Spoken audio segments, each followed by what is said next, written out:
Pascal Boyer er verdenskendt inden for kognitiv religionsforskning og har skrevet flere videnskabelige bøger om emnet.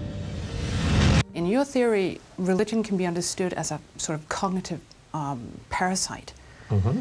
That sounds like a great theory, but how do you prove something like that? Well, the way to prove it is there are two ways. One is to look at different religions and see how they actually are the same, very deep down, behind the surface details.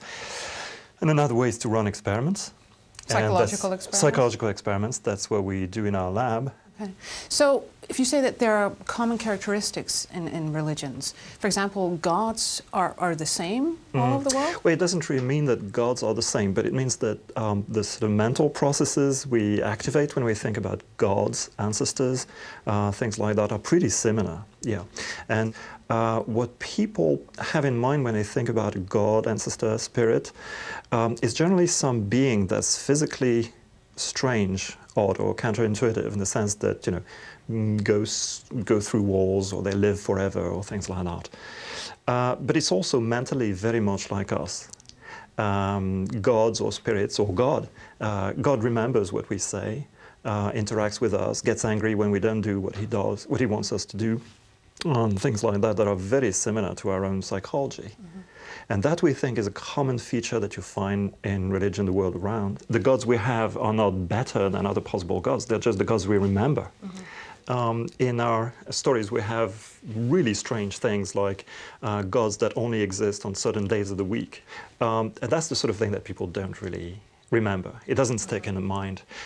So in the end, all these constraints mean that you only have the spirits and God that is very much person-like. So it's almost like to be a God that sticks in people's minds, you have to be strange in a certain way, but not too strange. Oh, very much so, yes. So any God is basically made in man's image. Alle guder har altså menneskelige træk, for det er det, der virker naturligt for os mennesker, og det er det, vi kan huske. Yes, you should say it. Når visse religionsforskere taler om religion som en parasit, skyldes det, de ser nogle fællestræk. Det er på kroppen af os mennesker, at lopperne holder til. De nasser på os, deres vært, og formerer og spreder sig. Ligesom lopperne er alle parasitter afhængige af deres vært for at eksistere. De kognitive religionsforskere mener, at religion er en parasit, fordi den nasser på vores hjerne. Religion passer så godt ind i vores tankemønstre, at vores hjerne har svært ved at slippe af med den. Når først religionsparasitten har slået sig ned, bliver den simpelthen siddende og snylter. Forskerne bygger deres tese på en lang række af forsøg. So this is an experiment. Yes. So what we've been working on here is showing how people think about religious agency and gods and spirits and things like that. There's an experiment in which people are shown pictures of landscapes, and the questions we ask them about those landscapes are not directly about religion at all. The question would be where it's possible for them to imagine agents. And in some pictures it's rather difficult, like this. And in these it's not very clear. In these kind of pictures, where you have trees or places where you can hide, people find it quite easy to imagine a presence. And what we're trying to show is that if you do this systematically, what you have in terms of where a presence might be is a pretty sort of precise intuition that hidden presence generally is in certain kinds of corners in the environment. So what that means is that people have a certain aesthetic of what is the presence of agency, including supernatural agency in landscapes. Mm-hmm. So it's like people will imagine gods or other kinds of supernatural presences where they could imagine people. Exactly, and especially people lurking, hiding, and watching them. Yeah. That's the central thing, that people will identify a point of view from which this supernatural agent can watch them and have a good look at them. But why would we, if you look at evolution, why would we have this need to to imagine that gods are looking at us. What I think we have an adaptation for is to think that people are looking at us. And that is a pretty useful one to have because they are looking at us. So what you have is more of an adaptation for calibrating your behavior to the fact that other people might see it and might judge it. Now you transfer that to supernatural agency, but it's very much what you expect from people. Here, for example, in those behind those trees, you can expect that someone is watching what you're doing, and it's the same for a god.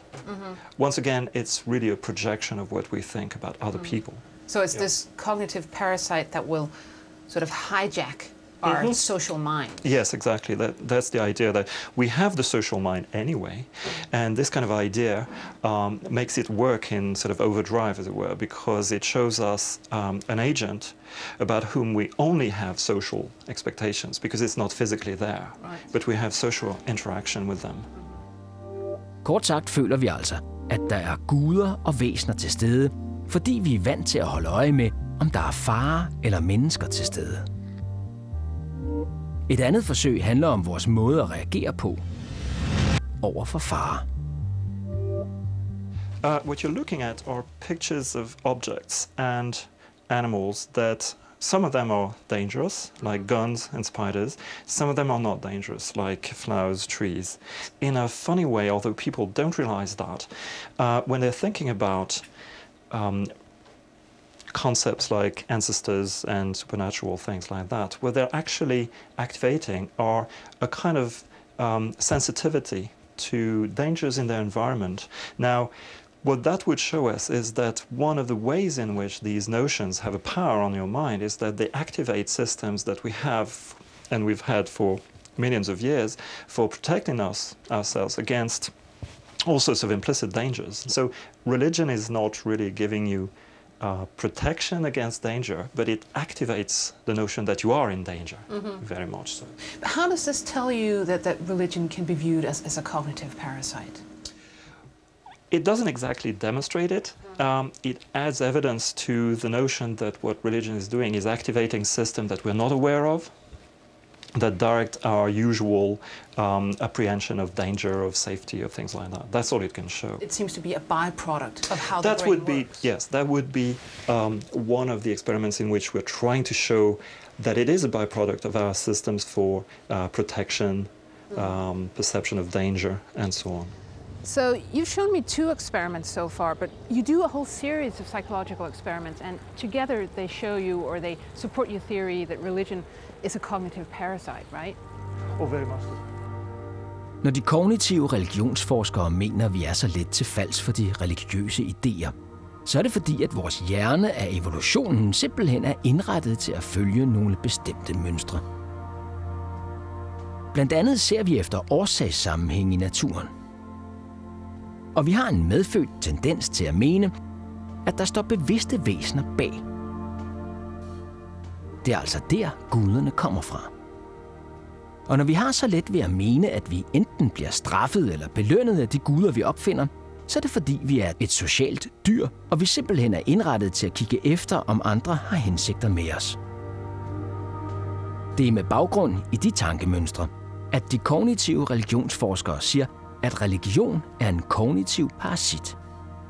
Religion passer altså så ekstremt godt på vores hjerne, at den sætter sig fast og snylter.